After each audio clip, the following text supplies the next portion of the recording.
I've gotten a lot of advice in my career, some of it solicited, some of it unsolicited by people who really cared about me. But I want to go back to the senior vice president who later became executive vice president, who I was the executive assistant for. Um, it's not that he told me, it's that he gave me permission to do something.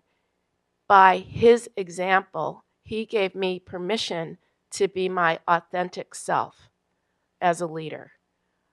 Sometimes as a new leader, particularly sometimes as a female or maybe even a minority, and you can be a minority in any context. I'm not, it depends on your circumstance.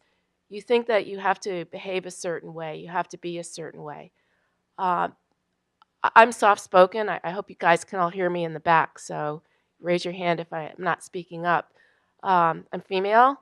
Uh, I love working with people. I love collaboration. I love listening. I love to build trust. Um, I take a lot of risk. I'm tough. I really believe you got to be competent in your job. You've got to deliver your results consistently. But I wasn't sure all the things that worked for me on my journey up to that point, which was my transition from being a senior professional to being a senior executive. Did, did that work, or did I have to be something else? And by Nick's example, because he was all those things, and he was like basically, at the top of the company, maybe some would say second in command. If he was that way, it was tremendously affirming for me to know that I could be that way, but also to observe characteristics of him and force myself to grow. And so, yeah, I've received a lot of really fabulous advice, and we'll talk about more of it.